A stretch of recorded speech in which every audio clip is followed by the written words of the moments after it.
Welcome to the Jaros Health Podcast, where we make it easy for you to better serve older adults through our content that informs, community that inspires, and courses that deliver.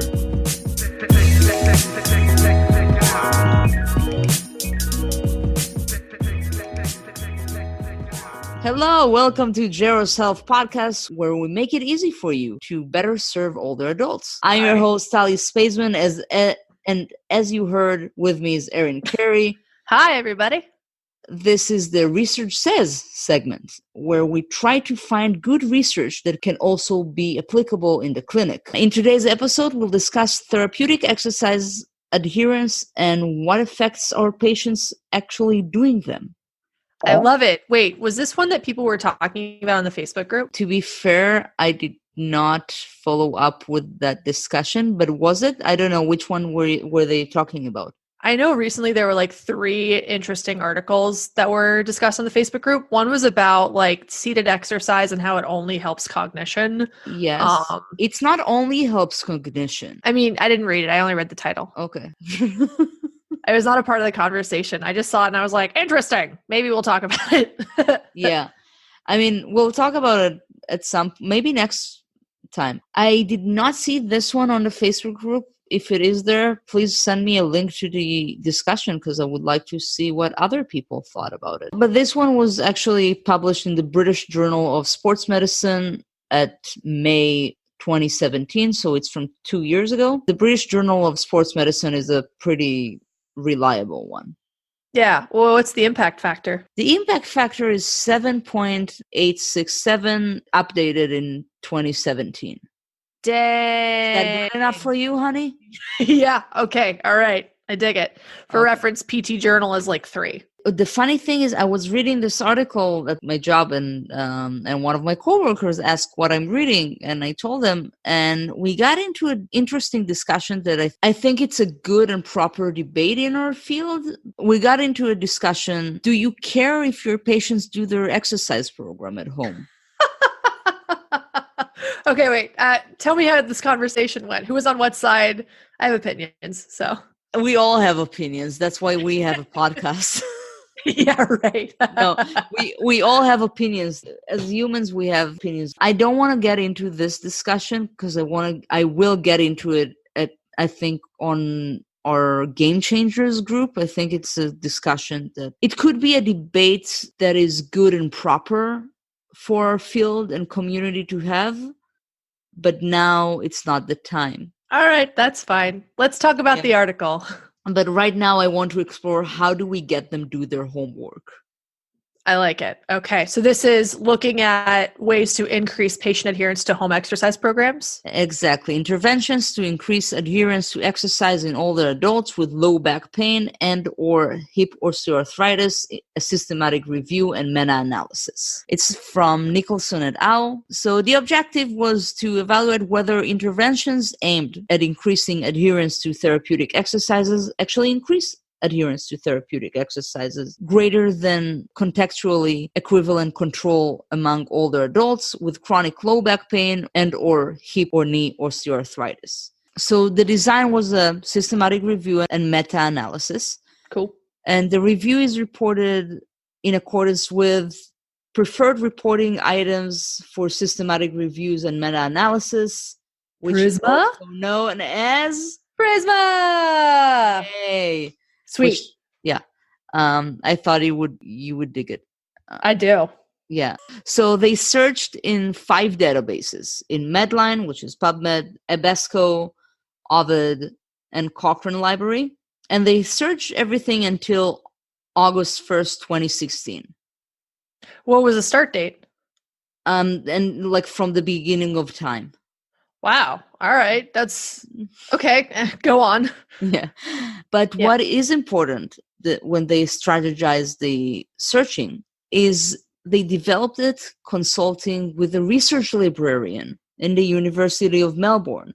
And I cannot stress enough how important it is when you do a research to consult with someone for statistic and for someone for research, because although we know a lot as PTs and especially PTs in research, It's always good to consult with someone that's their job.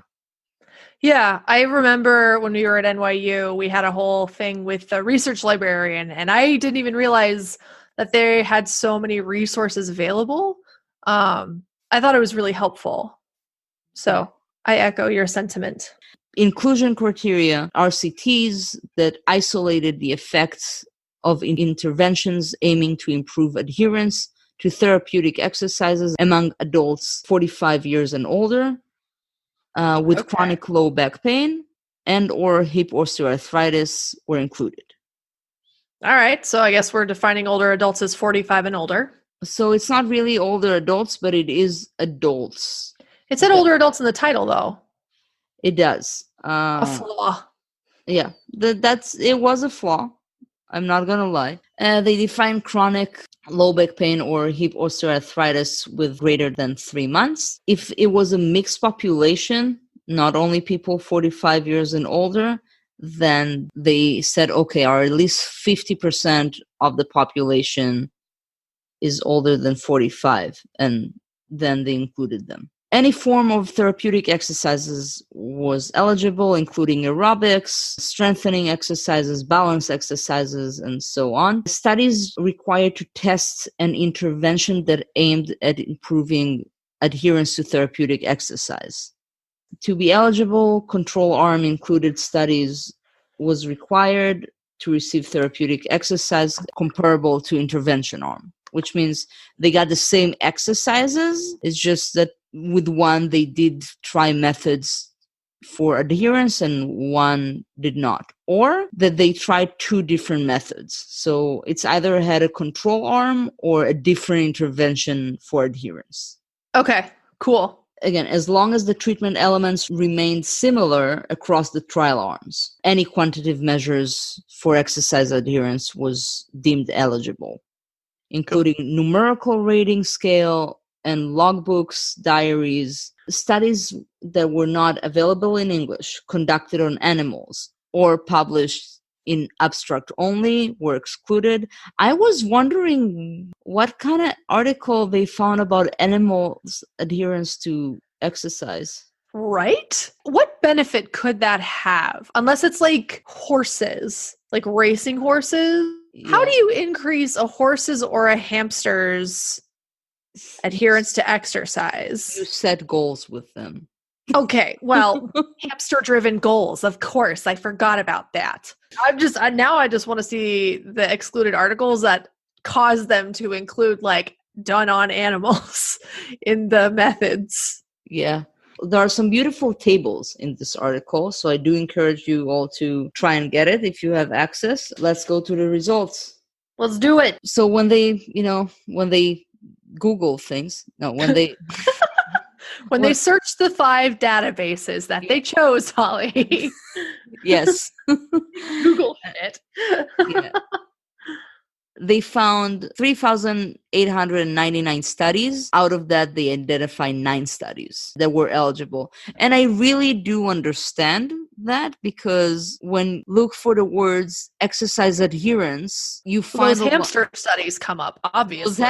They find a lot of guinea pig things. It's so weird. Like it's Dustin and his Kentucky Derby. Yes, exactly.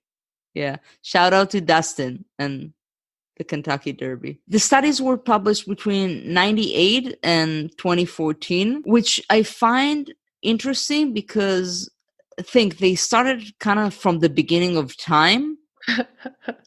And it says that, for me, it says maybe, it's totally a bias, that maybe only from 98 we cared if people do their homework or not.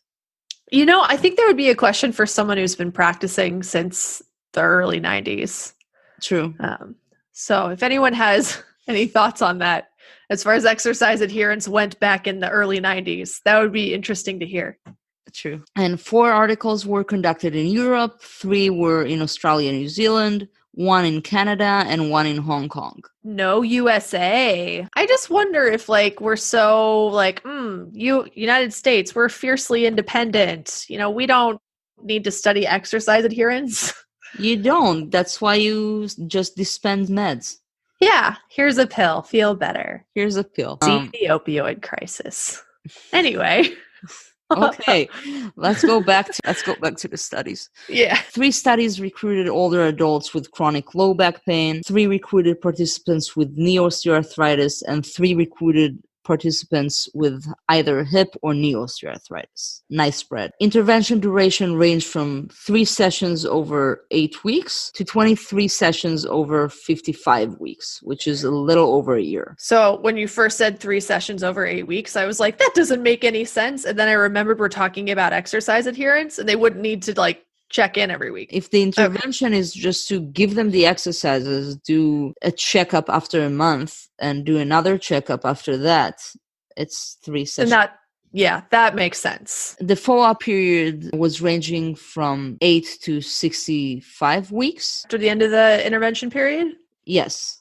Okay. 4 studies assessed adherence at short-term time only, which is less than 3 months. 2 studies reported midterm, which is 3 to 6 months follow-up, and 3 studies reported long-term, which is over a year. Okay. That's a good spread. All right.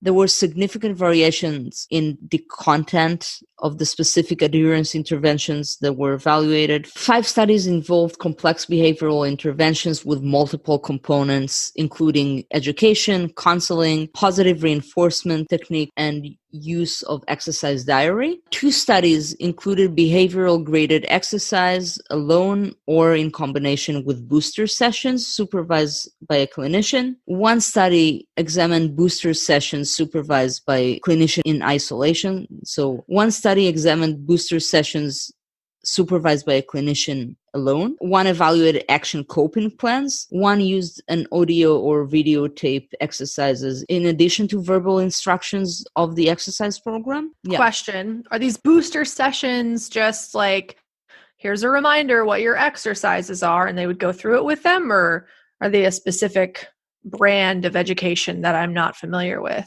Most of them were just a meeting with, I don't know how you do it. I usually do it when the first time I give a patient their home exercise plan. Mm-hmm. The next week when they come, kind of remind them and I ask them, how were the exercise? Show me. And then I do kind of corrections. Yeah. Okay. So that's kind of what I do too. I usually ask them what did I tell you to do? Exactly. Yeah. And then you know if they did it or not. And usually the answer is I don't remember. Or you know what they'll do is I'll say, did you do your exercises? And they said, yeah, I did. And I was like, okay, what did I tell you to do? And 99 times out of 100, they say, well, there's this one, and then they do something completely different. Yeah.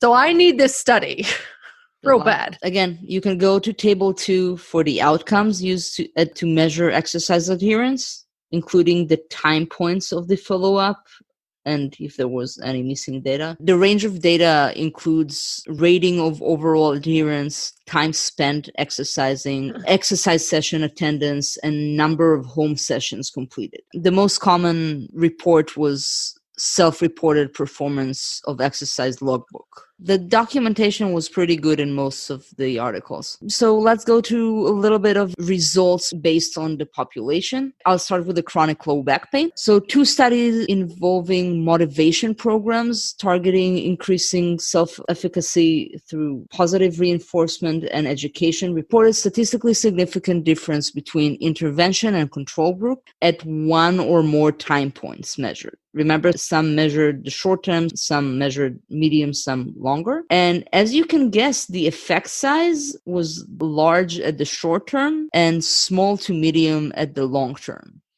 Small to medium, that medium component, I'm pleasantly surprised by. But I guess low back pain can be pretty motivating.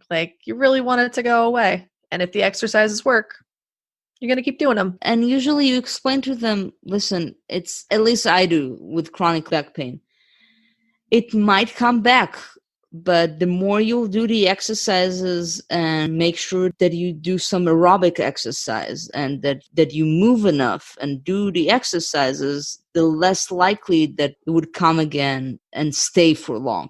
One thing that was kind of interesting to me, behavioral counseling and focusing on readiness to change did not improve adherence. Really?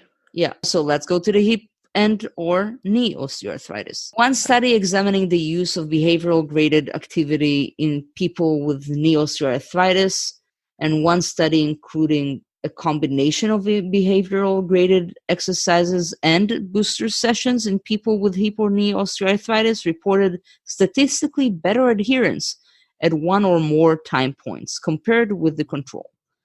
So both of the interventions were more effective than the control. Yes. Okay. The effect size ranged from large at the midterm follow-up to medium at the long-term follow-up. Only one study, the one that examined behavioral graded activity and booster sessions, reported a significant difference in exercise adherence with interventions at all times. Okay, so both the short-term, medium, and long-term. The 4 studies that did not find statistically significant benefits for adherence compared with control group included one study evaluating goal setting and strategies to overcome barriers to adherence, booster sessions with physical therapy, action coping plans, or audio/video exercise performance cues. Really? Yeah. Again, we're talking about 4 studies out of 9. Thousands. Oh yeah, 9 total. But Yeah. still, I would think like goal setting, that's a really key component of what we do. We do it with the patient. They help us make the goals. I don't know. Why wouldn't that be effective? So I think the main thing is to realize what is the block. What is the obstacle in adhering to exercises? Okay. It's kind of like if somebody came with back pain or with knee pain, I would first diagnose why and only then treat them. If I just shove all my methods, let's do ice, let's do heat, let's do exercise, let's do mopes. Like, wait, I need to figure out what the problem is. And it's the same with adherence. We need to figure out what is the problem with the adherence. Is it because they forget how the exercise look like? Because then maybe a video is good. And then maybe a booster session is good. Is it because they don't see the benefit or the big picture? Then maybe goals are good for that. Is it motivation? Because then let's set goals. I think I see what you're saying. So like the blanket approach setup of these studies, which I mean, that's how studies work. It's how standardization works, isn't effective for everyone. I see what you're saying. Because yeah, I'm thinking like goal setting could be helpful for this person. And action coping strategy sounds great. Because like then, this happens and you have to figure out what to do about it and you help the patient figure it out. Like, I think I see what you're saying. So it's just a matter of how standardization makes it less personalized. Am I getting that correct? Not only less personalized, less effective. Yeah. So like it doesn't show the efficaciousness Yes. of the intervention. Whereas like for some people, it may be fantastic. If somebody just threw all the methods and the tools that he has on me, I would be like, first figure out what is my problem and help me with it. Because it's kind of exhausting to do. Okay, now you're going to do a diary and then come see me in a week and then also watch this video. I know and this is a disclaimer, I helped a company that developed videos for exercise adherence. Me too. I know it was the same company. Yeah. We signed NDAs. We can't. Yeah, we can't. But I have to say it as this. Yeah. And as I was showing people the videos, I was thinking this person is only getting more and more confused. And it has nothing to do with age. Right. So not all methods are good for everyone. As much as there's a benefit and certainty in basing things on research, sometimes you have to base things on your own clinical judgment. Look at that. The 3 pillars of evidence-based practice, Tali. Thanks. You're welcome. Well, one of the 3 pillars. One of the 3 pillars. Yeah. I think actually it also kind of gives a nod toward the importance of learning your patient's learning style. Mm-hmm. And Very much. Yeah. So not only do you need not the one-size-fits-all approach, you need to figure out how your patient, the person that you're working with, is best going to absorb that information so that they can use it later. Yeah. Yeah. For example, there's one method here that I use a lot, which is the behavioral graded activity. Yeah. Can you describe what that means for me? Yeah. Graded activity is a task that has been modified in one or more ways in order to provide an appropriate demand or challenge for a patient or a client. Let's keep on going. They did meta-analysis with the two studies that evaluated booster sessions. I don't want to go into it, actually. Yeah, a meta-analysis of 2 studies. Yeah, because that's doesn't sound useful. It's not useful. You know that I'm a stickler when it comes to research on the important things. If you had a title but did not ask the question in the title, I'll be pissed. I remember that episode. I'm sorry, like you promised me something and you did not deliver. No, you lied. And 4 studies evaluating strategies that aimed to increase motivation or using behavioral graded exercises reported significantly better exercise adherence. All right, discussion conclusion. Do you want to get into it? So I kind of said already my point of discussion. In the end, we need to see our patient. And as much as we would love to have an answer, a one type of answer for, oh, in this case, do this. Oh, of course, if I'll give them a diary, it would be good. Or every patient is different. I know that I detest diaries. Yes, I use that word. It's a strong word. It is. Yeah, you got mad opinions. Yeah, listen, I'll do my homework, I'll do my exercises, something about the diary, and you never know what kind of demons people and like people face with and what kind of childhood people face with. Some people think diaries are for, the nun is going to hit them. Whereas for me, a diary would be really effective for me because if I haven't written it down, I haven't done it, and I'm like, oh, well, here's proof I didn't do it. I guess I'll do my exercises. Like I'm not self-motivated enough to not be able to truthfully provide the evidence when I see the therapist again. So, okay, I mean, we're on board with the one size fits all isn't one size fits all. So what were like the top 3 methods that were the most effective, according to this article, at getting patients to adhere to their home exercise program? The behavioral graded exercises. Right, which we talked about, which is kind of like what we do anyway. Yeah. Yeah, okay, great.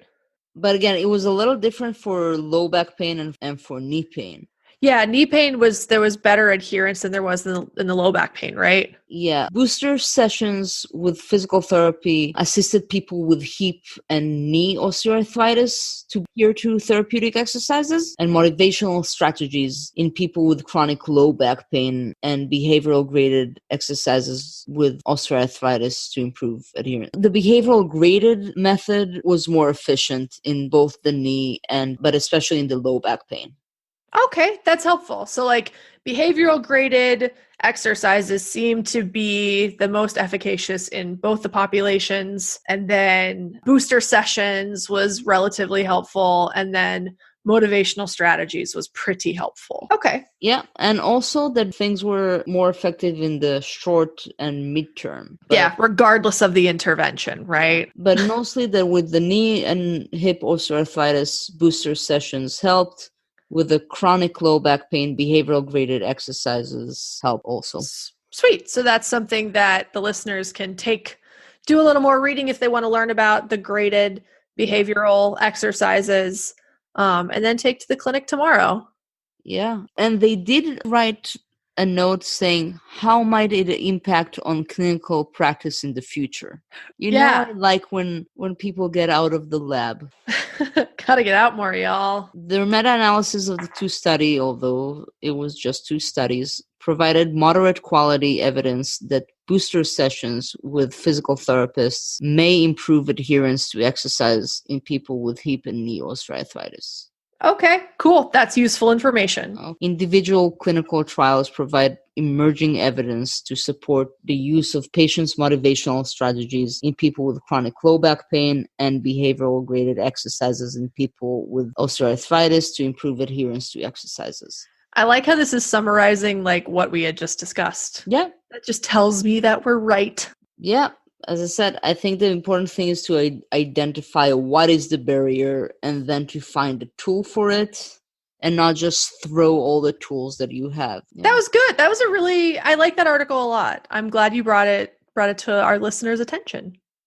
Thank you. All right. So thank you very much for listening. I'm Tali Spaceman. I'm Erin Carey. And this was Geros Health. What does research say? Bye. See you next time. Hear you next time. Thank you for listening to the Geros Health podcast. Go to geroshealth.com to get the show notes for this episode and find out how you can join the Geros community for free. You'll get access to our private Facebook group and the weekly Geros recap where we share our favorite reads, podcasts, and any interesting conversations in the Geros community that week. Once again, that's GEROS health.com. Thanks for listening.